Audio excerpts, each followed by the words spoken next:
10. Marriage. Poor good women have lost a marriage into war, famine, disease, and disaster. I know some might think initially that this isn't a punishment, but in the cases of the Victorian women, the societal status of being a woman was only seen based off of the ideologies that needed to be pure and clean. Your bodies were seen as temples, and it shouldn't be decorated with jewelry, nor should it be used for physical activities or your own personal pleasures. You couldn't oppose men, and you being wealthy or a spinster was the only exception.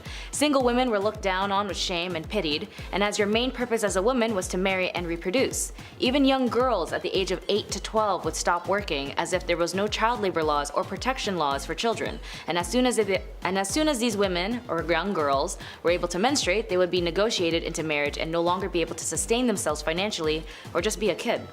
And being a poor married woman wasn't an option, as you had no individual rights under law. Married women were only seen as one with their husband, and the husband would be the manager and entitled to all of your properties, as it was seen more as a business, and you were being micromanaged constantly until death do you part. Number 9. No rights. As I mentioned with marriage, women didn't have any rights, as they were seen primarily as second-class citizens, and if you were a woman of color, my goodness, you were definitely seen less than human. Women who had to be married ended up losing everything they owned, inherited, or earned, and it would belong to their husband. Once a woman married, control of any property she owned as well as any income she received from it passed to her husband. Although he could not dispose of it without her consent, her property, her personal property such as money, or earnings or investments, and personal belongings such as jewelry passed absolutely into his control. She could not part with them without his consent, and if you were in a loveless marriage or a harmful one, you couldn't divorce your husband. Divorce wasn't even a concept for women to execute without losing their own amenities, even in the court of law until the 1970s, almost 100 years or so later, after the spark of the women's suffrage movement in the mid-late 1800s. So men had the right to divorce his wife under the grounds of adultery, but women had to prove her husband was unfaithful, combined with other allegations including cruelty, bigamy, incest, and so on. Luckily, in the 1857 Act, divorce did become a bit easier little by little, but again only under the impression that the woman had legal grounds and proof her husband was unfaithful, with evidentiary support to back up her claims. And even then, she could finally earn some of her possessions. As for the husbands, if he wanted to divorce his wife, he didn't have to do anything, he could just say it and it would be fine. Number 8. No education. To me, education is extremely important, as it was something I learned growing up in my family, that education liberates you to understand yourself, those around you, and the world better. And for women in this era, they were received less education than men. They were banned from universities and could only obtain low-income paying jobs, as she was not allowed to follow a profession, as they were all closed to women. And the irony of them having Queen Victoria as the reigning accolade of this era, a woman and women of these times couldn't get an education to liberate herself or her children from defamation if the husband no longer sees her as a useful asset. So for women, especially those who could afford it, was raised in a privileged household with financial backings and exceptional family background, her education was only seen as accomplishments. Like, oh darling, she's a very accomplished woman, is something you might hear in these type of movies that depict the era, which only indicates that she had artistic talents like singing, dancing, and knowing foreign languages, and anything to help earn them a husband and be a benefit in the house. Even doctors at this time believed that if a woman studied too much education, she would stunt her ability to reproduce. Wild as hell. And when university allowed women to attend their lecture halls, their families would actually forbid them from going, worried that it would prevent them from finding a husband. Number 7. The right to work. Work was only available to those who had no choice, as their societal status prevented them from leveling up to the ladder to have a better life independently. Even more so, women who were labeled as part of the working class, these women fueled the industrial revolutions, making up to 60 to 80% of the working force in light industries such as cotton manufacturing. Even more so, those who were labeled as part of the working class, women of this era fueled the industrial revolutions, making up to 60 to 80% of the workforce in light industries such as cotton manufacturing. Women that had jobs outside of the home made them less likely to marry, leaving them with no choice but to stay in undesirable situations that made them undesirable themselves. In one study by the Buffalo State had noticed classing women and children together as helpless creatures needing the protection of strong men. They were indignant at the knowledge that women had to support themselves, that they had suffered degrading wrongs as working women. So for some, they'd have to result themselves into committing adult work, or even for some unfortunate circumstances, be sold into adult work, as they had often had heavy debts from predecessors or even used as bargaining chips for their partners. Poor women were not regarded as the Victorian society, as they could not fight back, as men had captured these women, straight up kidnapping them, and kept them at their house. Differences in societal classes led to some women being ignored and unacknowledged in society for economic reasons and for the pleasures of some men. Women of the night had no exits of this profession and were stuck in this life, and they would be beaten, tormented, as this was obviously shamed on, as well as being arrested, which would lead us to number 6. Number 6. Women who were in prison. In some revolutionary standpoints, being in prison might make you look like a hero or a villain. It has as it depends on what you were doing or what you stood for. For the Victorian era, women who had been the most vocal at this time for a multitude of things like women's rights, the women who were caught in the act of selling their bodies in order to obtain financial means would be arrested and sent to prison. But even women who were not adult workers would be arrested. Women who had premarital pregnancies, truancies, or adultery, or kept bad company would also be arrested. They would be sent to prisons or reformities, as for women of these times, a small step off of the Victorian pedestal made for a long fall. Women sent to prison in the Victorian England were subjected to regimes whose project was to enforce idealized femininity. This individualized treatment aimed at more regeneration than discipline and was administered by an entirely female staff aided by middle-class philanthropic lady visitors. Considering women were placed only into two categories, being a wife and a mother, the reality is that they lived in a world that discriminated heavily against them. Due to their superior physical strength, men considered themselves the dominant sex and sought to keep women subdued for as long as they could. Number 5. Strangulation. Now for the more morbid section on this list, although stoning may seem like a common thing in this era as a form of capital punishment, whereas an individual is pelted with stones until death actually was not common associated with ancient Egyptian legal practices based on available historical and archaeological evidence. The primary method of execution in ancient Egypt was typically strangulation or impalement. Stoning as a form of capital punishment is more commonly associated with other ancient cultures in the region, such as ancient Mesopotamia or parts of the Levant. In these societies, stoning was indeed known as a form of capital punishment for various offenses, including adultery. Strangulation was one of the most common methods of execution in ancient Egypt. It was typically used for serious offenses and could be applied for both men and women. In cases where capital punishment was deemed necessary, strangulation was a method employed to carry out the sentence. Number 4. Lacerations. When it comes to corporal punishments, as I mentioned above, those who do commit adultery might deal with the consistency of beatings or lacerations. Texts speak of thrashing with a wooden stick give 10 to 20 to 50 to 100 or even 200 times. They also mention branding and mutilation of the nose and ears. Tomb reliefs often show beatings of people, but in most cases these are private coercions of subordinates, not an official penalty. Sometimes the culprits are bound to a pillory. These punishments were all carried out in public and therefore also meant a loss of honor and degradation of the culprits. The results of these measures can be seen on many skeletons, as they are also including cutting off limbs, noses, and other parts of the body as a form of punishment, specifically connected to adultery or if you were married, specifically a married woman. It is a crime deserving of death, as it is easier to commit any other sin after that. The husband had a legal right to punish or forgive his wife or leave the court if the husband accuses the wife with no proof. The punishment of a man was much lighter, and the woman of the crime of adultery, as the Egyptians believed, that offense falls primarily in the hands of the woman, while the women would be killed as the men would severe just 1,000 blows. Number 3. Burning alive. Referring back to the Code of Hammurabi, the code was enlisted under the morals and the laws in ancient Egypt and Babylon. When it came to intimate relationships with your close family, you'd be subjected to many listed punishments, as in dealing with seduction or physically harming someone intimately. The Hammurabi inflicts the penalty of burning if you were to have a physical intimacy with your mother,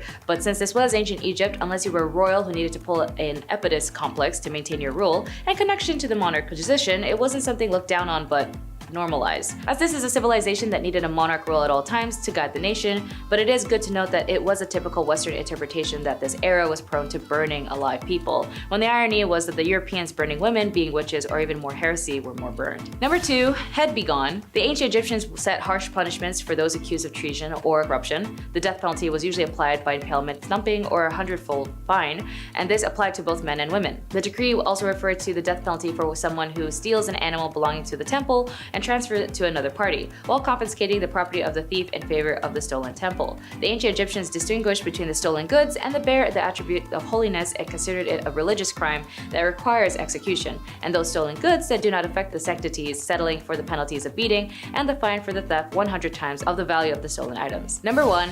Buried alive. Of course, all of these leads to death eventually, as the punishments were drastic, dangerous, violent, and vile. I mean, if you somehow survived the beheading, then what a miracle that would be. But death was only reserved for the extreme measures of punishment for women of these times. As I mentioned, there was very minimal, if not just the common punishment of corporal punishment. The scariest, in my opinion, would be buried alive. In some cases, individuals might be sentenced to be buried alive, although this was likely a very rare extreme form of punishment, most likely only reserved for the ones with extreme cases of crime. It's important to keep in mind that our knowledge of specific cases and punishment in ancient Egypt is limited, as much of what we know is derived from inscriptions, legal texts, and other historical records. Additionally, practices may have varied over time and in different regions of ancient Egypt. The legal systems and punishments evolved over the millennia, so there could be variations in practices depending on the specific period within ancient Egypt history. Such as the first one to make me puke, number 10, denailing. It's one of those torment styles I feel needs no explanation. The name kinda says it all, but to include you in the horror, the definition of denailing is the forcible extraction of fingernails or toenails or both. And man, was it a favorite method of the medieval times. And a fun fact I learned, the term cutting it to the quick actually originates with this horrible punishment. The quick is the nickname for the fingernail skin, aka hypocochium. So when you're cutting it to the quick, you're digging up someone's fingernails. In its simplest form, denailing was done by first constraining the prisoner on whatever tabletop or chair, whatever you got ready to tie a person to. Then metal forceps or pliers, often heated over fire until red hot, grasp each nail at its edge and tear it from its nail or toe bed. Okay, Ma, this right here is why I am okay with the fact you never broke my nail biting habit. Unfortunately for me, the other variant of this would have still worked because in version 2, they wedged something under the nail first and then hit it inwards to separate the nail from its bed. This was a favored method of the medieval German witch hunters who would dip the wooden skewers in boiling sulfur before wedging them in, which would burn the incredibly sensitive flesh of the underside of the nail. When enough skewers have been driven home to ply each nail loose from the bed, only then is the nail torn from the root with a pair of pliers. Okay, one and done. Let's hit number 9, which is stocks. And just like the stock market, it's scary and confusing. The people involved are sitting on their ass. Sorry, the joke was there, I had to go for it. So, stock is both physical torment and public humiliation, the best of both types of medieval punishments. Okay, so you know that thing where they bend you over and they put your head and your wrists in it like this, as seen in the beautiful period piece Shrek? The stocks are similar, but for your feet. Difference is that a person is placed in the stocks sitting with their legs extended in front of them and their feet are locked into place. Sometimes their hands or their head might be chained for funsies too, but overall they're left lying on the ground, or if they're lucky they have something under their butt. Stocks could be found in the most public places available, where a town crier would come out shaking that big ass bell and telling the bored masses they could contribute to punishing offenders against the standard of conduct of the time, aka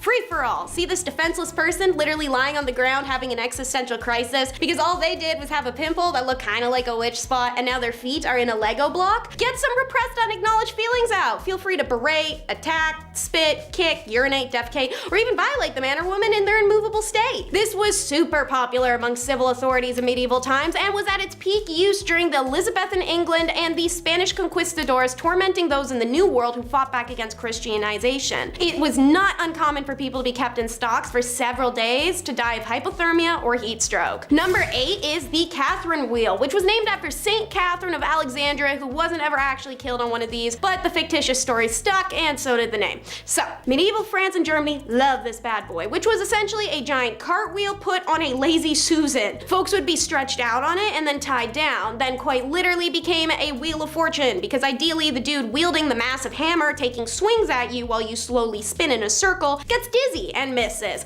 More often than not though, folks ain't that lucky. This wheel would be spun nice and slow over the hours, and the hammer wielder would break different limbs as they circled past him. Once all the limbs were reduced to spiky bone fragment skin slabs, sorry, but the person was left on the wheel to die. It could take hours, even days, before shock and dehydration did its course. If your offense was less severe, or you could bribe someone, or you were at least well liked, the first blow would be to the neck in hopes of smoking you quickly, known as coup de grace, aka blows of mercy. Otherwise, they went from the feet up, baby, and the number of sequences of blows are specified in the court sentence. How, as a lady, did you earn the Catherine's wheel? Cheating, witchcraft, treason. Next up for number 7 is the piquette, the perfect device for your DIY executioner. All you need is a stake, a hole in the ground to stick it out of, some rope, and a little bit of friendship. It was usually used as a military punishment, however the piquette did make its rounds, even ending up in a famous illustration of a woman being subjected to it during the French Revolution. Alright, so what you need to pick up from your Hobby Lobby or your Michael's Craft Store is a stake. You're gonna stick one end of it in the ground and then the exposed end facing upwards. Make sure to grab a saw and sandpaper because you're gonna need that exposed end to be sharpened to a rounded point, not a pointy point. Now grab some rope and your malefactor, who is typically a soldier who had disobeyed order or a woman accused of witchcraft or sleeping around. You're gonna use that rope to suspend them from the tree by this region of the thumb, while the sole of their opposite bare foot was balanced on top of the stake. The point of the stake was sharp enough to jab into the arch uncomfortably, but not enough to pierce your foot. Want to get the pressure off? You have to regulate all your body weight into the thumb that's suspending you. And yes, you may be thinking, wouldn't that tear your thumb from its socket? Absolutely. Absolutely, which is why you'd shift your weight back onto the painful foot. Pretty ingenious methodology, if you ask me. Nobody died, but some people did lose thumbs. Better than your life, though. This is a classic mention on our channel. Number 6 is the shame masks. If they tried to use those on us today, I personally don't think it'd work. The way that pride and ego function in modern days is so different from olden times, but back then, I guess it must have been an efficient humiliation tactic for them to have so many of these horrible masks. That, or people really vibe with the Halloween vibe. These masks, as mentioned, are meant to humiliate, and I guess there's nothing more humiliating than being compared to a pig or a rooster. 2 of their most common designs. Some would have a pig snout, bird beak, devil horns, donkey ears. Bells are sometimes attached to attract the attention to the wearer, or even whistles attached to the mouthpiece, so anytime they breathe, the stupid thing would make a sound like the Tin Man from Wizard of Oz was approaching. Although less vicious than many other torments, they could still be painful and distressing, especially if your sentence is a long one. The mask can make it difficult to eat, drink, sleep, and could attract violence from hostile people or lecherous men. They were used as punishments for various misdemeanors, but usually it was to shut a woman up. Literally. You scolded your husband, that's a serious sin that contravened the Bible's clear instructions for wives to remain subservient little,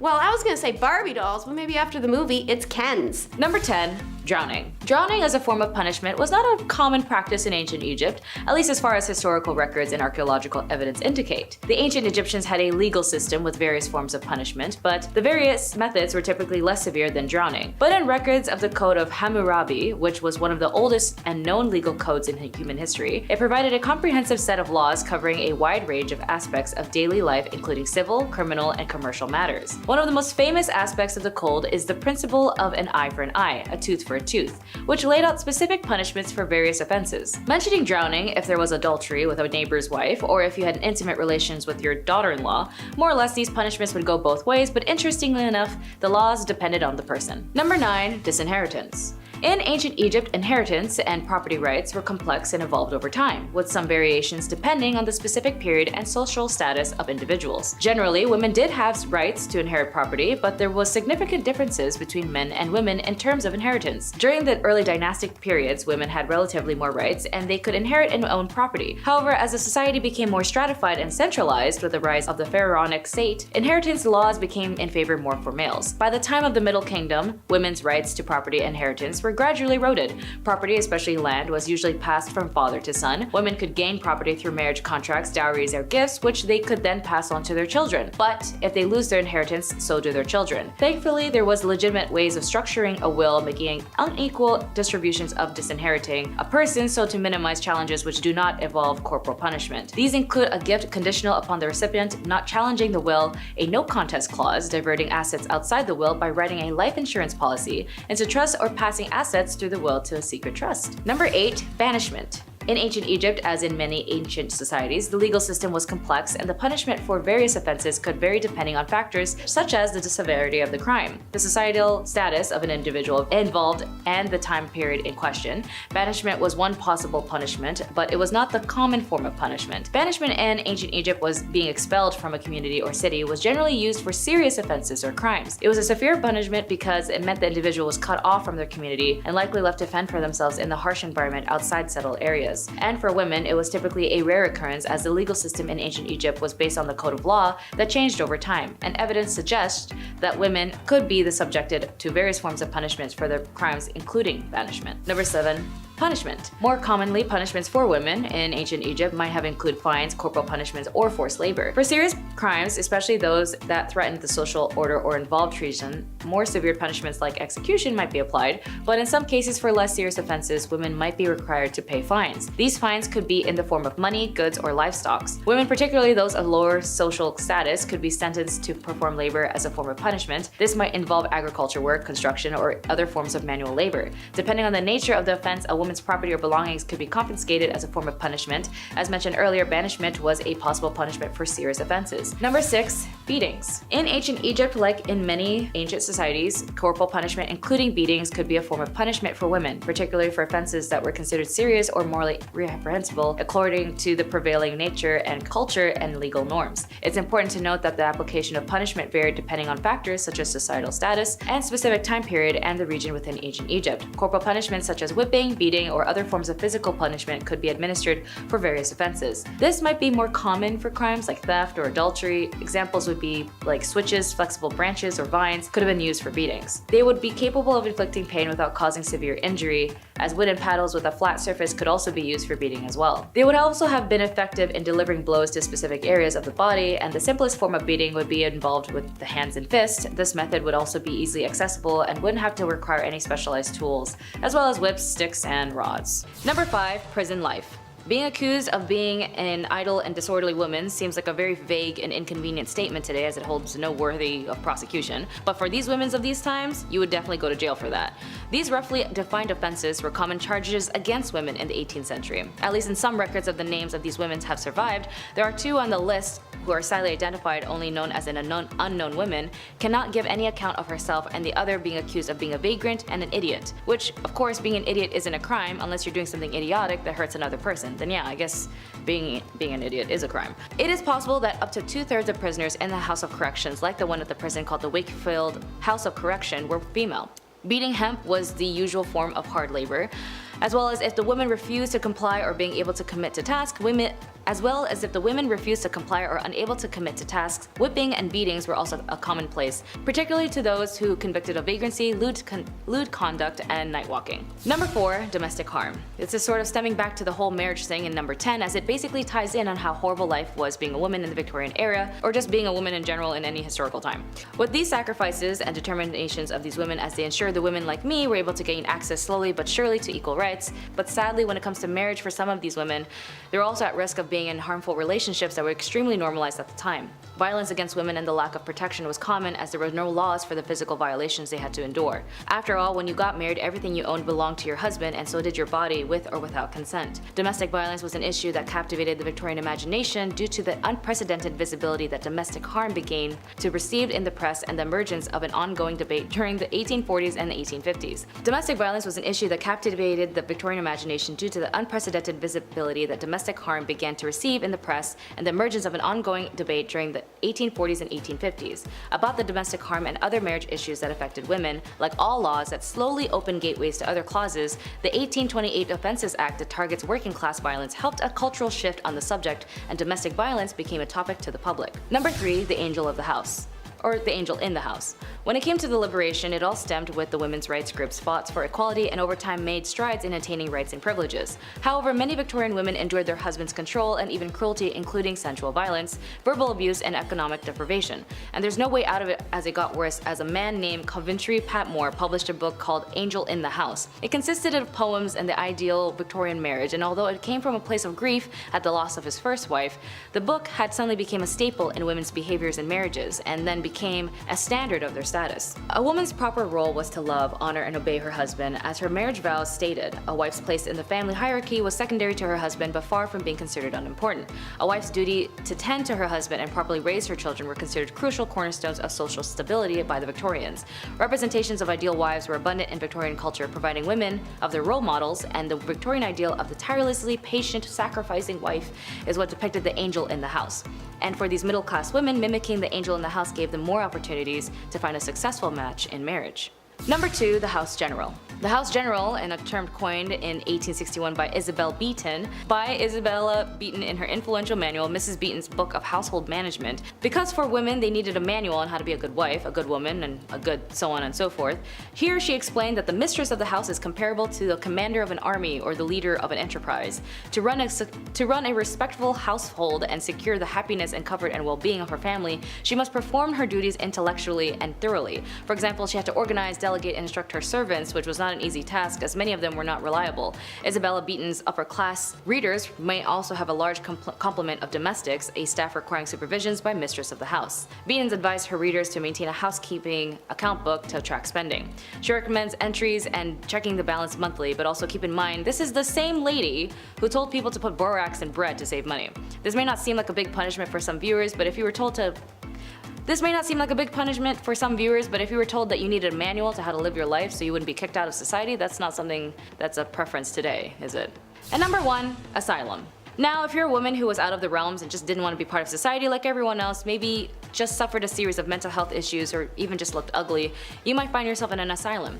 They had such ridiculous reasons to lock up a woman, as I mentioned in the prison section on this list. From being a vagrant, disorderly, or whatever the case was, you'd go to prison, or even more so, to the asylum. For some families, if they just didn't know what to do with you, they just toss you into the asylum for not being complicit. In an investigation by a very passionate and amazing writer named Nellie Bly, she had experienced firsthand on the field of the mistreatments, the devastating conditions, and harm patients had to endure. In her report published in 1887 and later published in the book 10 Days in the Madhouse, it caused such a sensation it prompted the asylum to implement reforms and shed the light on the significant impact on American culture. Anyways, being a woman was tough as hell in the Victorian era, but with their determination for the right to vote, the women's suffrage movement that enforced lawmakers to ensure them to obtain sustainability today is the reason why there are so many genuinely incredible women who are able to become who they want to be. And it is important to note those who do not know how to look back at where they came from will never get to their destination. So be sure to read up and learn a lot. After all, the answer in our future is laid dormant in our past. Number 5 is also used to shut wives and women up. It's the Shrew Fiddle and Fife. I could be wrong. It could be pronounced fife like the country or fief like thief. Cannot tell for the life of me.